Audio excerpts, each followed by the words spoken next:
Hey folks, welcome back to the channel. If you've been here before, thank you for coming back. If you're new here, thank you for joining us for the first time. Today I'm actually going to be doing something a little bit different. As some of you who have seen, my first video, in that video I mentioned that I have a disability called spina bifida, and October is National Spina Bifida Awareness Month, and October 25th is National Spina Bifida Awareness Day.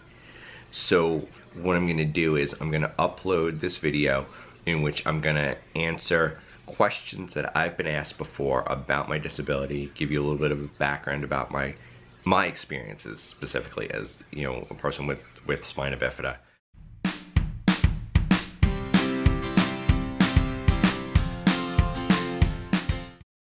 So spina bifida it's a birth defect. The easiest way to describe it is it's a spinal cord injury that happens prior to birth. Basically, you have the spinal column that develops, and at some point a hole develops in the spinal column. So when the spinal cord and the nerves and everything go down that tube, they get to that hole and they either stop, or they break, or they get damaged, or they actually exit through that hole. So basically there's less nerves in your nervous system from that point down. And because of that, spina bifida is referred to as the snowflake disability, because there are no two cases that are the same, because it all depends on where that hole is when the damage is. So you can have people who have it at the base of their neck and are basically paralyzed from the neck down, or paralyzed from the waist down, or people that have such a tiny hole that they're not really affected a whole lot.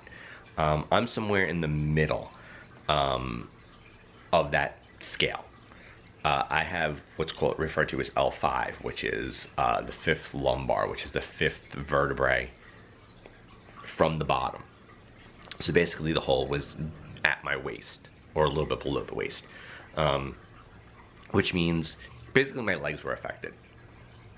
And I have limited feeling in my legs, and the further down you go, the less feeling there is, to the point where basically from like my calves down into my feet, there's no feeling whatsoever, which also means that there's no mobility. I can move my legs, I can bend at the knee, but the ankle, in my feet, there's nothing. I can't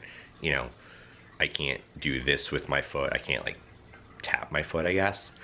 And I also can't wiggle my toes. Because from the knees down is affected, that affects my mobility, that affects my ability to walk, which means I use crutches, and just because it's tiring for long distances, I use a wheelchair. That's my story, that's the backstory on spina bifida. So now what we're gonna do is I'm just gonna go through and answer some questions, and we'll see where we go from there. One of the first questions I get asked a lot is, what does it feel like? And along with that, is there any pain? And the short answer is, it doesn't feel like anything. It's nerve damage. So there's no feeling whatsoever in my legs, essentially from the knees down. You can think of it kind of like when you go to the dentist, or you have local anesthesia, and your mouth, or your hand, or whatever they're working on, is just numb, and you can kind of, your hand is there, but it doesn't feel like anything. That's what my legs are like all the time, which can be a good thing, and can also be a very bad thing. Day to day, it doesn't affect me. One of the advantages to that is, because there's no feeling, there's also no pain, which is an advantage. As weird as it sounds, there is an advantage. I'll give you an example. I was in a grocery store one time, and I was standing in an aisle, and an old elderly woman came down the aisle with her cart, and literally ran over my foot with her cart, full cart. I didn't even know, like, and she apologized profusely, and I didn't even like, I said to her, I didn't even realize you did it. And she just looked at me like, what? And I explained to her, you know, that I have this disability and I have no feeling in my feet, so I didn't know. So there are advantages. The disadvantage is also that there's no feeling. So I've had major issues with my feet. I've had severe burns on my feet because I didn't feel the heat. You know, I have circulation issues because of it and things like that. So there are advantages and disadvantages to it. Is there anything that you can't do because of your disability that you wish you could? And honestly, I can't think of anything. My parents, when I was growing up, always had the philosophy that if there was something I wanted to do, we would figure out a way to do it. And I've always kind of carried that through my life. You know, if I want to do something, I'm going to figure out how to do it. And I'll be honest with you, I've done way more in my life than I ever thought I was going to be able to. For example, right now, I'm sitting in my car. My car. I can drive. I have no mobility in my lower legs, but I can drive. I use hand controls, which is basically, there's a handle on the steering column that is connected to a series of bars that are connected to the pedals. When I was younger, I went skiing. My family did a lot of traveling all over, mostly the United States, but I've been all over the world. I've been to Europe a bunch of times. I've been to Canada. I've been to the islands. In the last couple of years, bought an adapted bike so I can go biking. So it's pretty much, I can't think of anything that I would want to do that I can't. I mean, of course, there are things I can't do, but they're not necessarily things I would want to do. Like, I don't know if I could skydive. I don't want to. I don't see the point of jumping out of a perfectly good airplane. The one bad thing is that a lot of the stuff that I've done, I did when I was much younger. And because of my age, I've just slowed down a bit, which, you know, is kind of bad.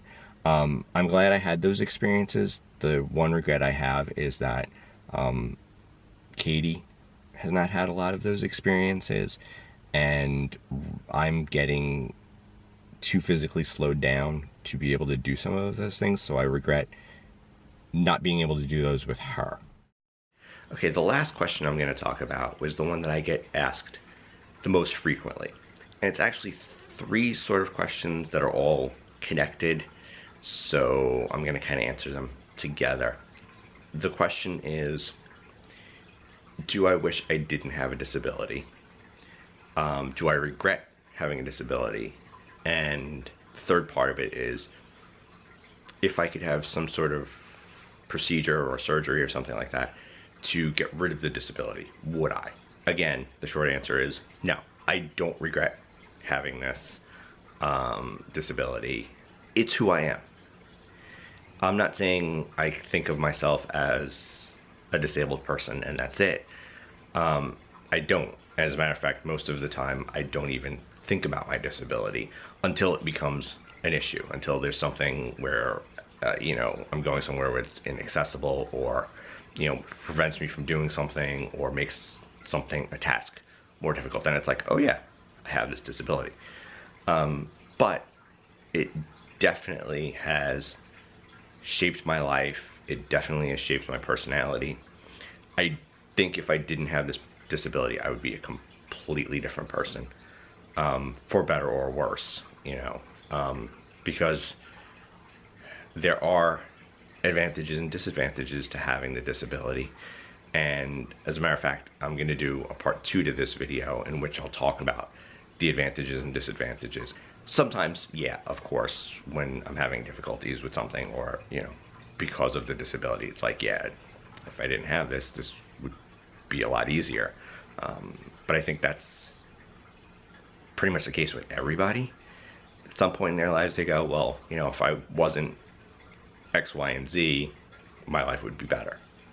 Or if this didn't happen, my life would be better. Or, if I wasn't this way, my life would be better. And I think that's just human nature. So I don't wish I didn't have it.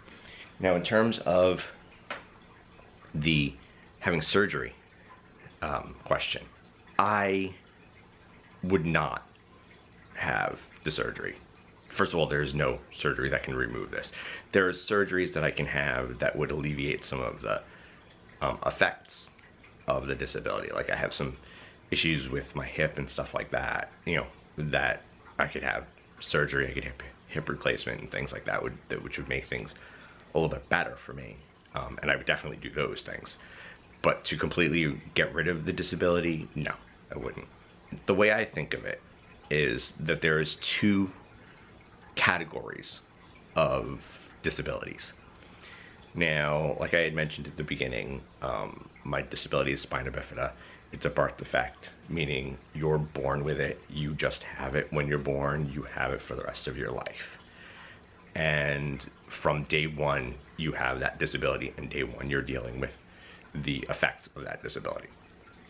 Now, there's another version or another type in my, the way I categorize it, which is, if you can think of somebody like Christopher Reeves, who had a spinal cord injury. He was in an accident. He had a spinal cord injury. Prior to that, he was perfectly healthy. He has the spinal cord injury, and suddenly he's paralyzed and, having other health complications because of it. I know this is going to sound very controversial, I think, but I believe that that situation, unfortunately, is a much, much worse situation than mine, because my disability is my normal. It's just something I've always had, and I don't know any different. I don't have anything to compare it to, because I've never been, quote, normal, health-wise and mobility-wise. But having that normal life for a period of time and then suddenly having a disability, I think is significantly more difficult, because both physically and mentally, because physically you're so used to being able to do certain things and all of a sudden you can't, and there's that period of adjustment, which for some people is very quick and some people it takes a very long time. And also mentally it's very different, because you suddenly have to change how you think about everything, how you think about going to the grocery store, how you think about driving, how you think about everything. Every daily task that you have, you're doing it completely differently, and you have to train your brain to realize, okay, well, I can't do this at all, or I can't do this task the way I used to, but how do I do it now? And that is a huge adjustment. The question was, would I have surgery to remove my disability? I think, first of all, like I said, it's who I am and it's my personality and it shapes my life, so no. But I also think I would have that issue of adjustment, which would be very difficult, where it would be the reverse. It's like, okay, this is how I usually do something, but now that my legs work or whatever, I don't have to do it that way anymore. I can do it this way, and it's easier now. But there's still that adjustment and that mental adjustment, which doesn't necessarily make it easier. I think that covers all of the questions that I have been asked. I think I'm going to end the video here. If you enjoyed it, please give it a thumbs up. Consider subscribing to the channel for more content like this and other content. If you have any questions or comments about the stuff that I've discussed in this video, please also let me know in the comment section. I would love to do more videos like this where I answer questions. And also, if you are somebody with a disability, please let me know how my experiences and the things that I talked about are similar to your experiences or different from your experiences. Thank you for watching, and stay tuned for part 2 of this video coming very soon.